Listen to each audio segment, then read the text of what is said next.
I find lifting weights really enjoyable. I never really liked running. I like cycling. I never understood why people would run over cycling, to be honest, because I hate the like heavy thudding of running. And then with cycling, you go so much further. No. If I go for a half an hour cycle along the Thames, could go one end of London to the other almost. Well, not quite, but I'd be could fall in. Could go from east to central at least and then back. Whereas running, half an hour run, it's just a bit more boring. But I don't really like cardio. I only really ever do it. I like playing football. Like when there's a ball being passed around, I can chase it all day.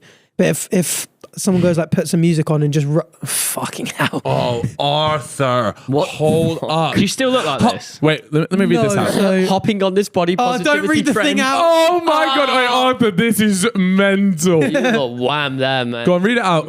Read it out. Read it out, Chip. Spent years working hard every day just to be able to survive for 6 minutes in the ring. So this was straight after my last boxing fight. But ended up learning so much more along the way. Always wanted to do a transformation routine video, but never had the confidence. Maybe someday. Never had the confidence while you're looking like that. What a load of crap. You look absolutely massive. You're not that big anymore, are you? No, so that was when I was boxing, and I was training like hours every day, that was one of the only times when I was doing frequent cardio and benching. Like I was like really fit and could also bench 120 kilograms. Like what the fuck? I was in.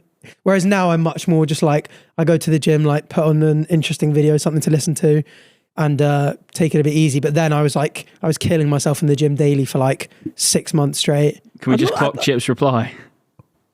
Did not realise I replied. He saved it. Wait, when was this? 2020? I didn't realise you were boys back then. Yeah, man, we've been friends for a long 2020. time. Yeah. Oh, That's you look locked in. massive there. So wait, did you do boxing then? Were you like having boxing Yeah, fights? I was really into it. Not in like a super serious way, but it was something I always sort of did like most weeks in Jersey. I went to Jersey Leonis ABC Boxing Club when I was younger. And when I came across to uni, that was like Durham County, had like a boxing club. Yep. And I joined that. Do you remember Bradley, the Sunderland fan that died, the little kid that like died of cancer? Yes. I did like a boxing match. That was that one. It was like a boxing match to raise money in his memory.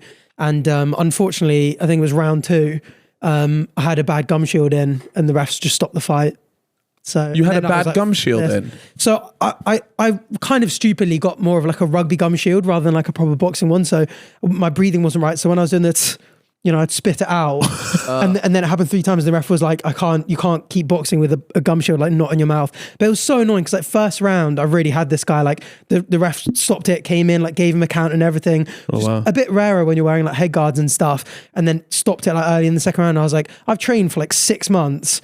And then I did about 3 minutes of boxing and I was like, this isn't worth it for my life. Like I've killed myself. I barely ate. I ate chicken and rice all the time for like weeks. I was suffering. That's the worst part, by the way. Wasn't drinking with mates and I was like, it's not worth it.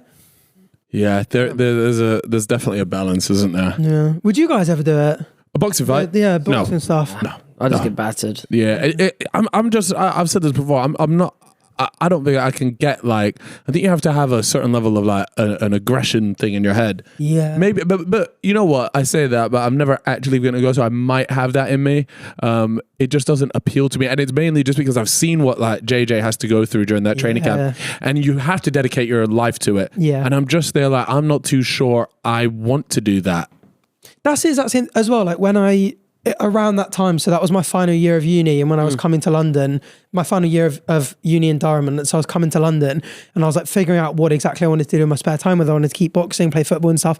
And I kind of did hit a point where I was like, do I actually, because I think a lot of guys do it because they go like, this is how I want to, you hear them talk as if it makes them like an impressive alpha male and stuff like that.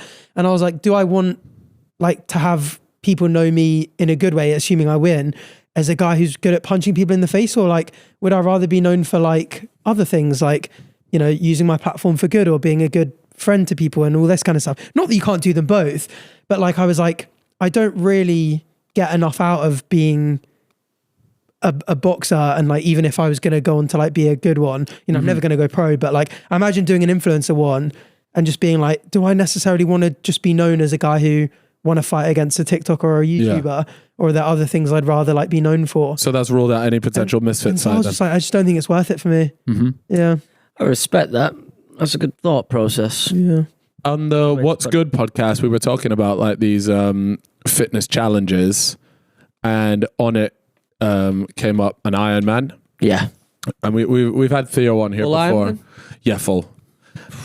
Which is a 180 well, it starts with a 3.9 kilometer swim. Then you go into a 180 kilometer cycle. Yep. 180, yeah. And then it ends with a marathon.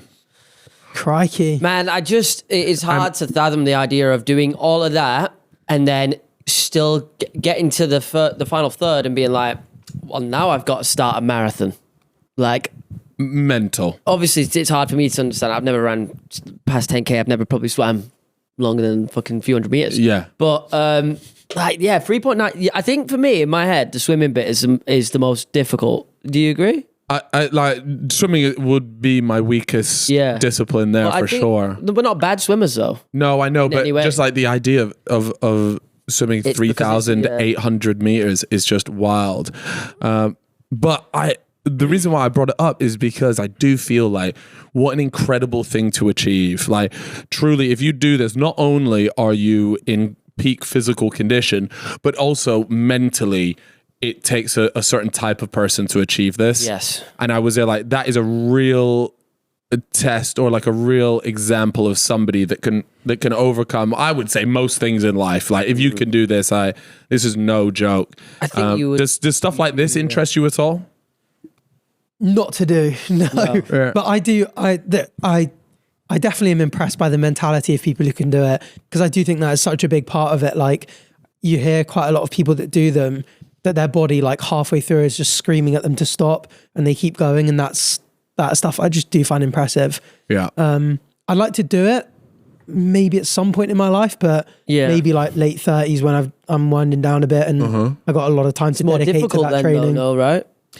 Yeah, but I just feel like now, like a lot of people in around that age bracket. I mean, there's like 40-year-olds, 50-year-olds that will absolutely go and achieve this. Because we're not talking about being in the prime of our lives and competing to get a world record or anything. We're just going like, would you do it? And so, like, I think if you're late 30s, early 40s, it's just going to take longer to train for it. Really. Because I watched Average Rob's video series on it, which was unbelievable.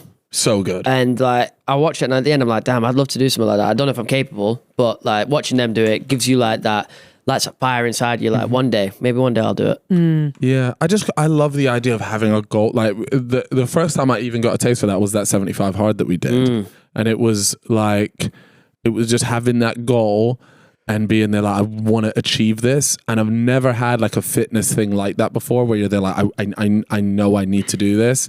And so then I keep looking at this, I'm there like, that's a lot. Maybe I should like, let me set my goals on a marathon and then do that. And then a triathlon or whatever it is. But then I'm thinking maybe you just full fucking send it and say Ironman in 2025, and then you just go balls deep. But it's a massive commitment. The difference for someone like yourself as well, I think you could do this for sure. You're the kind of guy that could do it without glazing too hard, I think. But the difference is, obviously, if you announce it, it's like announced to the world, public facing, and then you've kind of got that extra pressure on you. You've just let millions of people know Carl is doing an Ironman. It's not often that a UK YouTuber would. You could do it without telling people. So there'd be a lot you could do, but I think in this case you wouldn't do